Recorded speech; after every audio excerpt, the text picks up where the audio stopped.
하나님의 말씀은 잠언 1장 7절과 30절부터 33절입니다. 여호와를 경외하는 것이 지식의 근본이오늘 미련한 자는 지혜와 훈계를 멸시하느니라. 나의 교훈을 받지 아니하고 나의 모든 책망을 업신여겼음이라. 그러므로 자기 행위의 열매를 먹으며 자기 꾀에 배부르리라.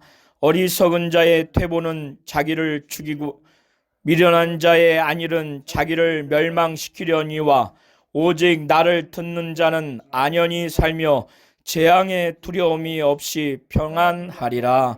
아멘. 하나님은 우리 성도님들이 하나님을 경외하기를 원하십니다. 하나님이 우리에게 주시고자 하는 지혜와 지식의 시작은, 토대는, 근본은 하나님을 경외하는 것으로부터 시작되는 것입니다.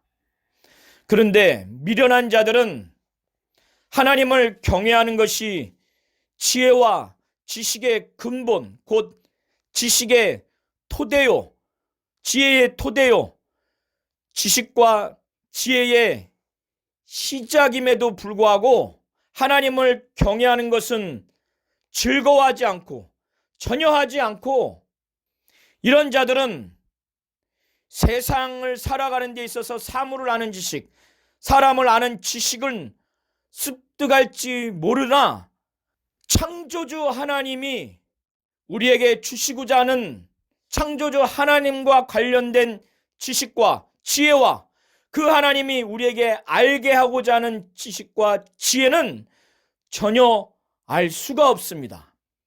지혜의 교훈을 받지 아니하고 지혜의 모든 책망을 업신 여긴 자의 결과가 어떠한가에 대해서 20절부터 33절의 내용을 통해서 증거하고 있습니다.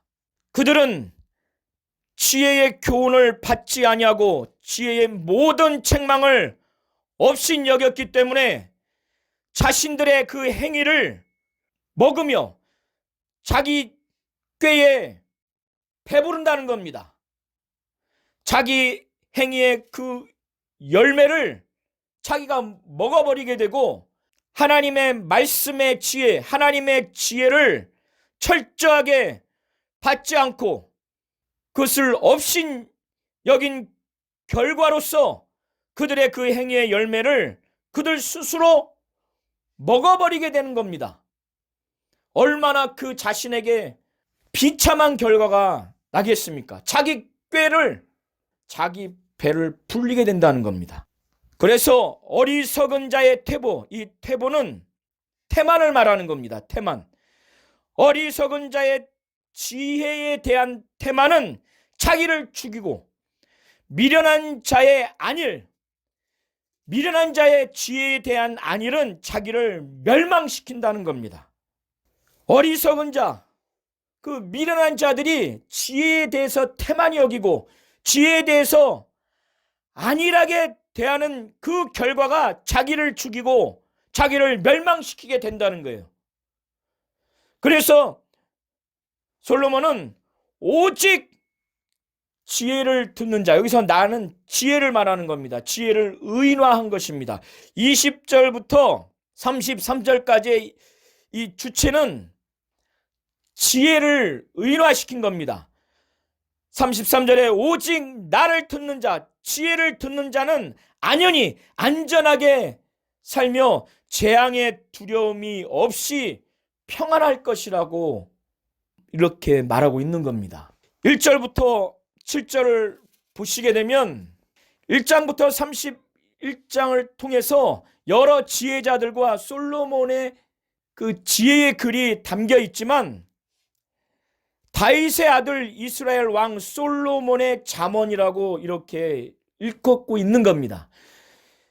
다윗의 아들이요 이스라엘의 왕인 솔로몬의 잠언인데, 이 잠언이 어떤 목표를 갖고 있고 이것을 듣는 사람들에게 어떤 유익이 있는가, 이것을 말하고 있는데, 그것은 하나님이 솔로몬을 통해서 이것을 듣는 자들에게 주고자 하는 목표와 그것을 듣는 자들에게 유익은 이 세상을 살아가는 데 있어서 하나님께로부터 온 하나님 뜻대로 하는 그 지혜가 무엇인가, 하나님이 우리에게 알게 하고자 하는 그 지혜를 알게 하고 하나님이 우리에게 주시는 훈계를 알게 한다는 것입니다. 명철의 말씀을 깨닫게 해 준다는 것입니다. 살아가는 동안 지혜롭게 행해야 할 일에 대해서 누구나 다 살아가면서 특별히 신앙인으로서 하나님 뜻대로 살기 위해서는 우리가 하나님의 자녀라면 징계를 받게 됩니다. 우리는 사생자가 아니기 때문에 사랑하는 자녀로서 징계를 받게 됩니다. 그래서 하나님 뜻대로 지혜롭게 행해야 하는 일에 대해서 훈계를 받게 한다는 거예요. 정의롭게 행해야 할 일에 대해서 훈계를 받고 정의롭게 행할 수 있도록 한다는 겁니다. 공평하게 공의롭게 행해야 할 일에 대해서도 책망을 받으면서 공의롭게 공평하게 그 일을 할 수 있도록 해 준다는 겁니다. 그리고 정직하게 행해야 할 일에 대해서 훈계를 받게 해서 정직하게 하도록 솔로몬의 잠언의 목표요, 이것을 듣는 자들에게 유익이라는 겁니다. 그리고 어리석은 자들이 어리석게 살 수밖에 없는 그 어리석음에 방치되지 않냐고 어리석은 자를 슬기롭게 하게 한다는 거예요. 연소한 자, 젊은 자들은 지식이 부족하고 근신함, 신중함이 부족합니다. 잠언은 그 젊은이들에게 지식을 주고 신중함, 근신함을 준다는 거죠. 이것이 목표라는 겁니다. 그러니 어리석은 자에게 슬기로움을 주고 젊은 자에게 지식을 주고 신중함, 곧 근신함을 줄진데, 이 솔로몬의 잠언을 듣는 대상이 어리석은 자와 젊은 이뿐만 아니라 지혜자와 명철한 자도 있습니다. 어리석은 자와 젊은이들에게도 이렇게 유익이 될진데 지혜로운 자, 명철한 자에게는 더 유익이 있겠죠. 그래서 솔로몬은 지혜 있는 자는 듣고 그 지혜자가 현재까지 갖고 있는 지혜와 지식에 더 더해서 학식이 더하게 될 것이라고 말하고 있고, 명철한 자는 모략을 얻을 것이라고 말하고 있습니다. 그리고 이것을 듣는 자들이 잠언과 비유와 지혜 있는 자의 말과 그 오묘한 말을 다 깨닫게 될 것이라고 솔로몬의 잠언의 목표, 그리고 이 잠언을 듣는 자들에게 어떤 유익이 있는가에 대해서 1절부터 6절을 통해서 조목조목 증거하고 있습니다. 7절을 통해서 지식의 근본, 시작, 토대가 다른 것에 있지 않냐고 하나님을 사랑하면서 하나님을 존경하면서 두려워하는, 하나님을 경외하는 신앙, 그 신앙이 잠언을 통해서 추구하고자 하는 지혜와 지식의 시작이라는 겁니다. 그것이 토대라는 거예요. 근본이라는 겁니다. 이것이 없는데, 기초가 없고 시작이 없고 토대가 없다면 그 위에 쌓는 모든 지혜와 지식은 모래 위에 성을 짓는 사상 누각이 되는 것입니다. 미련한 자들은 지혜와 훈계를 멸시합니다. 지혜와 훈계를 멸시하는 것은 근본적으로 하나님을 경외하는 것을 즐거워하지 않거나 아예 경외하지 않는 것이기 때문에 이와 같이 지혜와 훈계를 멸시하는 겁니다. 8절부터 19절까지의 내용은 부모로서 아들에게, 하나님이 그 부모를 통해서 아들에게 주는 지혜를 실제적으로 실생활에서 필요한 부분을 말하고 있습니다. 아버지의 훈계를 들으며 어머니의 법, 곧 토라를 가르쳤을 때 그것을 떠나지 말라고 말하면서 악한 동물을 사귀는 문제에 있어서, 그리고 손쉽게 돈을 벌 수 있는 문제에 대해서 그 악한 무리와 함께하지 말라. 그들의 그 실상은 악을 향해서 달려가고 피를 흘리는데 빠른 자들이다. 그들이 다른 사람을 피 흘리게 하고 다른 사람의 생명을 해하려고 한 자들이나 정작 그 악한 무리들이 피를 흘리게 될 것이고 생명을 해함을 당할 것이다. 그들의 진정한 실상을 보여주면서 그들의 길에 함께하지 말고 내 발을 그 길에 함께하지 말라고 아들을 향해서 지혜자로서 지혜를 전달하고 있는 내용입니다. 8절부터 19절을 자세히 보시면 아들에게 말합니다. 내 아들아, 내 아비의 훈계를 들으며 내 어미의 법을 떠나지 말라. 이렇게 했을 때 나타나는 결과가 대단히 영광스럽고 그 결과가 값어치가 있기 때문에 이 부분을 은유적으로 표현하면서 내 머리에 아름다운 관이요 내 목에 금사슬이라고 이렇게 표현을 하고 있습니다. 아들에게 이렇게 말합니다. 내 아들아, 악한 자가 너를 꿰일지라도 쫓지 말라. 그들이 내게 말하기를 우리와 함께 가자. 우리가 가만히 엎드렸다가 사람의 피를 흘리자. 죄 없는 자를 까닭없이 숨어 기다리다가 음부같이 그들을 산채로 삼키며 무덤에 내려가는 자 같게 통으로 삼키자. 악한 무리들이 그 아들을 뭐라고 꾀냐? 그들이 말하기를 우리가 함께 가자. 가만히 엎드렸다가 사람의 피를 흘리자. 까닭없이 숨어 기다리다가 죄 없는 자를 음부라는 것은 믿지 않는 사람들이 죽으면 가게 되는 영적 세계입니다. 이 음부같이 그들을 산채로 삼키자, 살인하자고 하는 겁니다. 무덤에 내려가는 자 같게 통으로 삼키자, 죽이자는 거예요. 그러고 난 다음에 온갖 보화를 얻으며 빼앗은 것으로 우리 집에 채우리니, 악한 동무들이 이렇게 사람을 죽여서 온갖 보화와 자기 집에 채우는, 다른 사람을 죽이고 다른 사람을 피 흘리게 해서 손쉽게 부를 쌓는 그런 악한 무리의 그 유혹을 꾀임받지 말라고 지혜를 권면하고 있습니다. 그리고 나서 그들은 말하기를 너는 우리와 함께 제비를 뽑고 우리가 함께 전대 하나만 두자 할지라도, 이 의미는 함께 나누자는 거예요. 그리고 전대, 돈주머니 하나만, 한 돈주머니에 같이 공유하자는 거예요. 그러니까 한 통속이 돼서 함께 먹고 살자 이렇게 말한다 할지라도 내 아들아, 그들과 함께 길에 다니지 말라.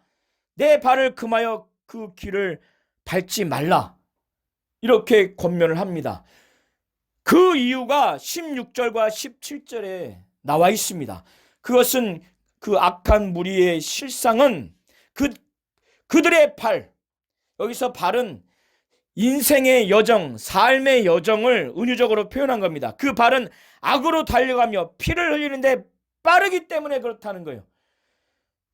그리고 그들은 가만히 엎드렸고 숨어 기다려서 피를 흘리고 그들의 생명을 해하는 자들이어서 가만히 엎드리고 숨어 기다리니까 전혀 들킬 것 같지 않게 행동을 하지만 그렇지 않다는 거예요. 하나님 앞에 보일 뿐더러 나중에는 다 낱낱이 그 실상이 드러난다는 것입니다. 이것을 설명하기 위해서 17절에 무릇 새가 그물 치는 것을 보면 헛된 일이거늘, 새가 그물 치는 걸 보면 그리로 지나가지 않죠. 날아가 버립니다. 본능적으로. 이렇게 어리석은 행태를 보이는 것이 악한 동물들이라는 거예요. 자기들은 발견되지 않을 것처럼 자기들은 가만히 엎드려서 숨어 기다리다가 그 사람들의 피를 흘리고 그들의 생명을 해하려고 하지만 정작 그 결과는 오히려 피를 흘리게 될 것이고 그들의 생명이 해함을 받게 될 뿐이라고 말하고 있는 것입니다. 이런 결과를 낳게 되는 무리들은 어떤 자들이냐? 무릇 불법한 이득, 무릇 불법한 이익을 탐하는 자의 길이라는 거예요. 그들의 삶이라는 겁니다. 무릇 이를 탐하는 자의 길은 다 이러하여 자기의 생명을 잃게 된다는 것입니다. 20절부터 33절은 여기서 말하는 대화자의 주체가 지혜입니다. 지혜를 의노한 겁니다. 지혜가 길거리에서 그렇게 부르며 광장에서 소리를 높이며 지혜가 헌화하는 길머리 막 시끌벅적한 길목에서 소리를 지르며 성문 어귀와 성중에서 그 소리를 발했다는 거예요. 어느 곳에 있든지 지혜를 가르쳤다는 겁니다. 적극적으로 사람이 사는 곳곳에 다 가르쳤다는 거예요. 다 들렸다는 겁니다. 뭐라고 지혜가 적극적으로 모든 사람들에게 간절하게 다급하게 호소하면서 가르쳤느냐? 어리석은 자들에게 또 거만한 자들에게 미련한 자들을 향해서 책망하면서 답답한 마음으로 그들이 여전히 거만한 자는 거만을 기뻐하고 어리석은 자는 어리석음을 좋아하니까 어리석음과 거만한 상태가 편만해서 얼마나 어리석고 얼마나 거만하게 삽니까? 그리고 미련한 자들이 그 미련함에서 벗어나지 않냐고 오히려 지식을 미워하게 된다는 거예요. 지혜가 그렇게 적극적으로 호소하면서 애타게 그들이 갖고 있는 거만, 그들이 갖고 있는 어리석음, 그들이 갖고 있는 무식, 이 부분을 그렇게 책망을 하고 소리를 지르면서 가르쳤건을 불렀지만은 그들은 듣기를 싫어했어요. 지혜가 손을 내밀었지만 돌아보는 자가 없었다는 겁니다. 이 지혜는 자신이 전달하는 책망을 듣고 돌이키라 이렇게 호소하는 말을 하는 겁니다. 그때 지혜가 나의 신, 나의 영을 너에게 부어 주겠으니 나의 말을 너에게 보이겠다. 이렇게까지 지혜가 적극적으로 지혜를 선포한 겁니다. 그런데 그들은 지혜의 그 내용을 전달하면서 부를지라도 이들은 듣기 싫어했고 지혜가 손을 펼칠지라도 돌아보는 자가 아예 없었다는 겁니다. 오히려 지혜의 모든 교훈을 그냥 멸시했어요.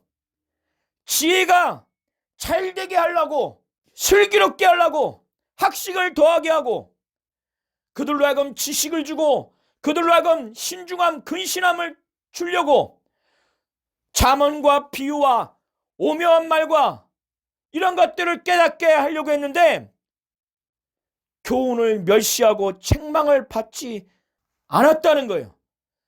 그렇게 되니까 이 지혜가 그 결과가 어떻게 될 것인지에 대해서 말하는 겁니다. 그렇게 되면 두려움이 광풍같이 임하게 된다는 거예요. 재앙이 폭풍같이 이르고 결국에는 근심과 슬픔이 임하게 된다는 겁니다. 그때 그렇게 지혜가 부르고 손을 내밀었고 그 책망을 해서 잘되기를 바라고 교훈을 그렇게 전달을 했으나 그들은 교훈을 멸시하고 책망을 받지 않고 뒤를 돌아보지도 않고 지혜가 들려주기를 했는데 듣기를 싫어하니까 그 결과는 재앙과 두려움이 임하는데 재앙을 만난 그들에게 지혜가 웃는다는 거예요. 두려움이 임할 때 비웃는다는 겁니다. 그래서 그렇게 재앙과 두려움이 임하는 그들이 그때 비로소 깨닫고 지혜를 막 찾고자 하나님이 쓰시는 지혜자들을 향해서 지혜를 얻고자 막 부르고 부지런히 막 찾으려고 노력한다 할지라도 그때 하나님은 지혜자를 통해서 지혜를 주지 아니하고 저희가 지혜를 부르게 될 것인데 그래도 지혜가 대답지 아니하겠고 부지런히 나를 찾으리라 그래도 나를 만나지 못하게 될 것이다. 이렇게 말하는 겁니다. 대저 너희가 지식을 미워하며 여호와 경외하기를 즐겨하지 아니하며 나의 교훈을 받지 아니하고 나의 모든 책망을 없인 여겼기 때문에 하나님이 지혜자를 통해서 그 지혜를 그 두려움과 재앙이 임했을 때 지혜를 그때서야 찾을 때 하나님은 그 지혜자를 통해서 그 지혜를 주지 않는다는 거예요. 그 지혜가 비웃는다는 겁니다. 웃는다는 거예요. 그들이 부를 때 대답지 않고 부지런히 지혜를 찾으려고 노력했지만 만나지 못하게 된다는 거예요. 그들이 지식을 미워하고 여호와 경외하기를 즐겨하지 아니하며 지혜의 교훈을 받지 아니하고 지혜의 모든 책망을 없인 여겼기 때문에 그래서 이런 결과는 그들의 행위의 열매를 먹으며 자기 꾀에 배부르게 되는 결과이기 때문에 이렇게 될 것이라 말을 하고 있는 겁니다. 이러한 결과는 어리석은 자의 태만, 지혜에 대한 태만이 자기를 죽이는 꼴이고 미련한 자의 지혜에 대한 안일은 자기를 멸망시키는 모습이라고 말하는 겁니다. 하나님은 지혜자를 통해서 주시는 그 지혜가 말하기를 나를 듣는 자, 지혜를 듣는 자는 안전히 살며 재앙의 두려움이 없이 평안하게 될 것이라고 말을 하고 있는 겁니다. 하나님은 우리 성도님들에게 하나님을 경외하는 신앙을 시작으로 해서 토대로 해서 기초로 해서 하나님이 우리에게 주시고자 하는 지혜와 지식을 알고 그것을 깨닫고 지혜자로서 지식자로서 살아가기를 원하는 겁니다. 이런 자만이 하나님이 우리에게 주시는 안전함, 재앙의 두려움 없이 평안한 삶을 살 수 있다는 겁니다. 하나님이 우리에게 원하시는 것은 하나님을 경외하는 자가 되기를 원하는 겁니다. 하나님을 경외하는 자가 되어서 하나님이 우리에게 주시는 그 지혜와 지식이 하나님을 경외하는 것을 시작으로 해서 토대로 해서 근본으로 해서 지식이 더 자라고 지혜가 더 자라서 하나님이 우리에게 주시는 안전함과 평안한 삶을 살기를 원하시는 겁니다. 저와 우리 모든 성도님들이 하나님을 경외하는 참 온전한 지혜자요 지식자의 삶을 사시기를 예수의 이름으로 축원드립니다.